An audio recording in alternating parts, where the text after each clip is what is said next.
What's up, guys? Welcome back to another episode of KozMatt's Wrestling Recap. Let's get right into a very entertaining episode of Monday Night Raw that was jam-packed with wrestling. What did you think about the show, Matthew? Let's get into it. I think that's what we're here for, right?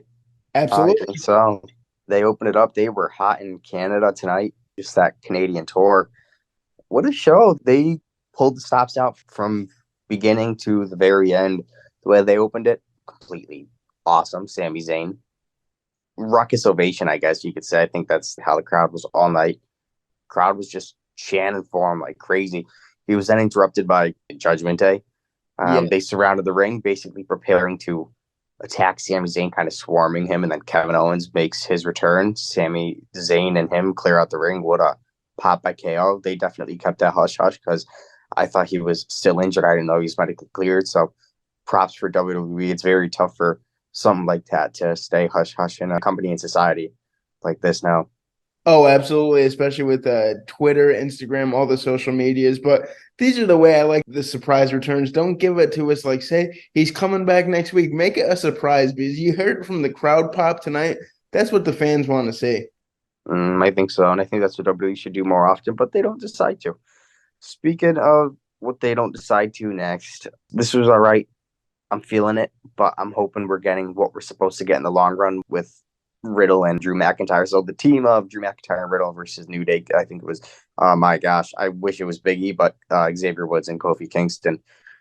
Decent match. It's not like it was anything crazy, right? Drew McIntyre and Riddle, they do work well together. What actually happened, I think the Viking Raiders pulled Riddle off of the apron. They did it very quickly and shyly. I barely saw the Viking Raiders actually allowing the New Day to pick up the W, then the New Day getting attacked and berated by the Viking Raiders. And then Riddle and McIntyre standing tall again afterwards, then attacking the Viking Raiders. This was good, kind of tag team on top of tag team on top of tag team. Everybody looks strong here. And then strong, we'll get into our next matchup. But I think the tag team division was certainly in some desperate need of help, and they cleared a few things up. But I hope we're going to see a Drew McIntyre heel turn very soon. And I think that's what they're hopefully building up for. Oh, I agree with you 100%. A heel Drew is exactly what we need in WWE. Him just coming full force for one of those top championships would be phenomenal. And I love how they gave the tag team division spotlight on Raw tonight. I think it was perfect the way it played out. Viking Raiders looking strong, Drew and Riddle looking strong. So, and you know what? Xavier Woods and Kofi Kingston never disappoint. It was awesome. Good. Good to say. Good booking there and good booking next. Chad Gable and Gunther. Wish this was the main event, but I see the way the main event was. I see why this, didn't cover the main event scene. But it was an IC championship match. Gunther defending against Chad Gable. Really good match. Everybody expected this to be a good match. They did not disappoint from basically a fair fight. These two were going at it. They went back out of the ring. Gable hit a suplex onto Gunther. I think it was like a German suplex outside to the timekeeper's area. It It was was it was vicious. tough. It That was was vicious. It was tough. I didn't expect anything like that. Gunther could have gotten actually hurt, but he tucked his neck just in time. But you know what? The way this match ended, this is I think what really mattered, right? This was absolutely. different. Gunther kind of lost it at ringside because Gable beat the count back to the ring after he German suplexed Gunther through the barricade, and Gunther was pissed. And this led to a backstage, I think, segment later on in the night with kind of a dissension tease between Imperium. So I don't know what they're going to do with Vinci and Kaiser, but it's good storytelling there, and hopefully they clear a little bit more of that up. But they're slowly building blocks towards that, and then building blocks again. Let's go into our next segment: Rhea Ripley, Candice LeRae. Right, this was a decent match, I guess, for the time they had. Indy Hartwell was ringside here.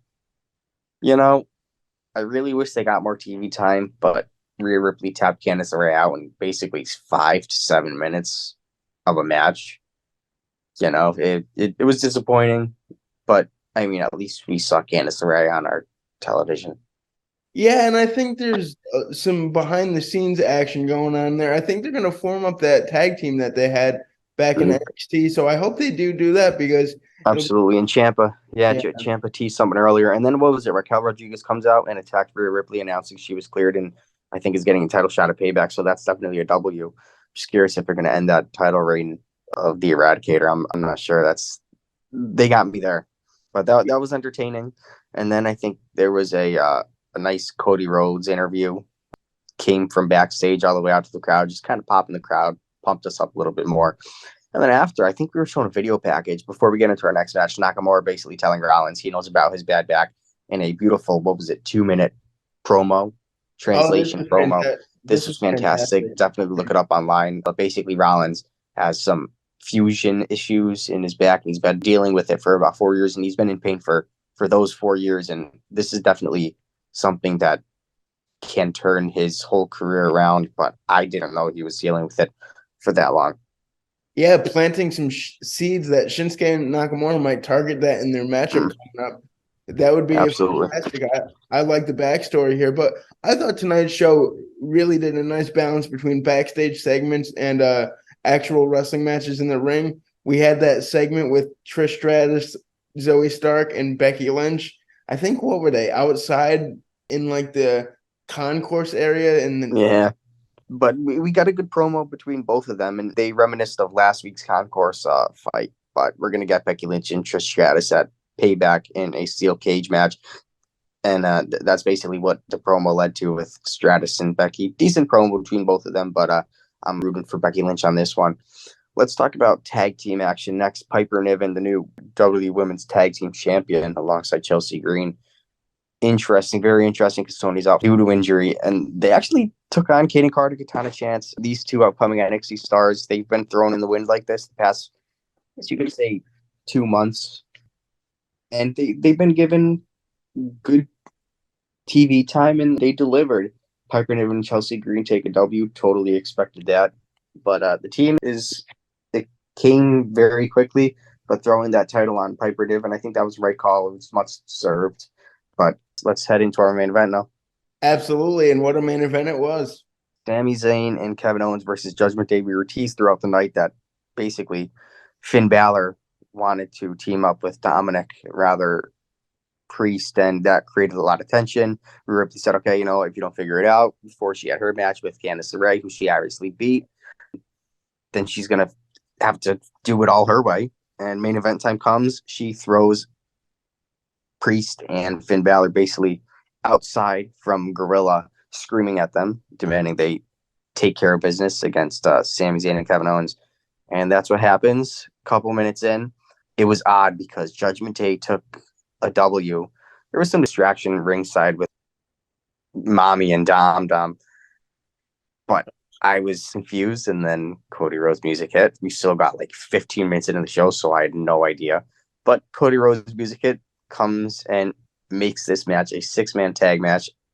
What was it? Adam Pearce comes out and makes it official. So KO, Sami Zayn, and Cody Rhodes versus Dom, Priest, and Finn Balor. Judgment Day, Cody Rhodes, KO, and Sami Zayn. Big W. Totally expected that. Dom ended up taking the pin after a crossroads and a haluva kick, and then a final tag to Owens with a stunner. Ripley was furious ringside. Dominic was dragged out of the ring by Priest. Good storytelling here, but they're slowly building that dissension between the Judgment Day or of Priest leaving and JD McDonough coming in. That's all I've heard. Absolutely. I thought this was a perfect way to end the show. Great to see Kevin Owens back, getting a solid win in the main event, looking healthier than ever. Hopefully him and Sammy can defend those tag titles now. And like you said, the dissension between the Judgment Day seems for real, and we'll have to wait and see what happens. And I thought it was a pretty good build coming up towards Payback. We got some matches locked in now, and we'll have to wait and see what happens with that. I'm pumped. It's going to be a real good pay-per-view, but without further ado, we'll see, Saturday for SmackDown. John Cena returning next Friday on SmackDown, September 1st. Jimmy Uso, I believe, on SmackDown this week. It's going to be, we got some fun-loving pro wrestling in the next coming weeks. Oh, man, I can't wait. Let us know what you guys thought about the show. Always like, comment, and subscribe, and we will see you Saturday for a SmackDown recap. Until then, peace out. This has been KozMatt. Thanks for watching.